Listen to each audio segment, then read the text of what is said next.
ரமேஷ்னு ஒரு பெரிய business man இருக்காரு.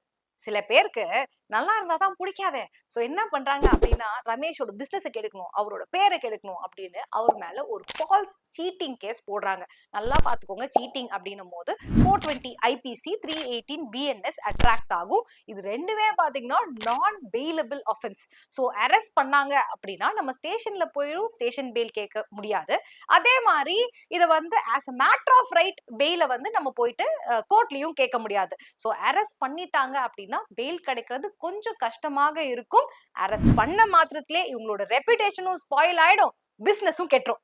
இப்ப என்னதான் சொல்யூஷன்? கரெக்டா சொன்னீங்க.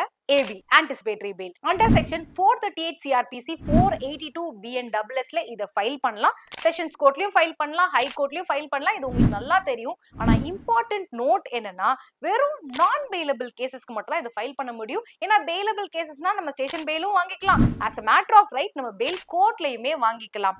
இத 41st லா கமிஷன் 1969ல நோட் பண்ணி சொல்றாங்க.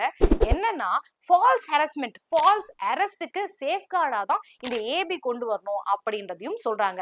நெக்ஸ்ட் பாத்தீங்கன்னா இந்த ஆன்டிசிபேட்டரி பெயில சிஜே எக்ஸாம்ல கேட்டாங்க அப்படின்னா நீங்க கான்ஸ்டிடியூஷன் ஆர்டிகல் 21 அண்ட் 22 லிங்க் பண்ணி எழுதுற மாதிரி இருக்கும். அடுத்து என்னென்ன ரீசன்ஸ்க்கு என்னென்ன கிரைட்டீரியாலாம் வச்சு இந்த ஏபி கொடுப்பாங்க அப்படின்னு பாத்தீங்கன்னா, first gravity of the offence. So கொஞ்சம் சீரியஸான ஆஃபென்ஸ் லைக் ரேப், மர்டர் அப்படின்னும் போது ஏபி கிடைக்கிறது கஷ்டம். அதே மாதிரி ஏபி கொடுத்தா இவர் அப்ஸ்காண்ட் ஆயிருவாரா அப்படின்றதையும் பார்ப்பாங்க. ஏன்னா ட்ரையலுக்கு வரணும் இல்லையா. நெக்ஸ்ட் பாத்தீங்கன்னா ஏபி கொடுத்துட்டா இவர் எவிடன்ஸ் எல்லாம் டேம்பர் பண்ற பொசிஷன்ல இருக்காரா, டேம்பர் பண்ணிடுவாரா அப்படின்றதையும் பார்ப்பாங்க.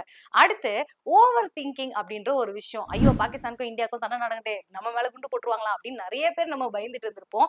அந்த மாதிரி அப்ரஹென்ஷன் ஆஃப் அரெஸ்ட், என்ன பிடிச்சிருவாங்க, அரெஸ்ட் பண்ணிடுவாங்க அப்படின்ற ஒரு சிச்சுவேஷன்ல தான் நம்ம ஏபி கேட்க முடியும். இதை இவரே கற்பனை பண்ணிக்கிறாரா இல்ல ரியல் அப்ரஹென்ஷன் இருக்கா அப்படின்றதையும் பார்ப்பாங்க.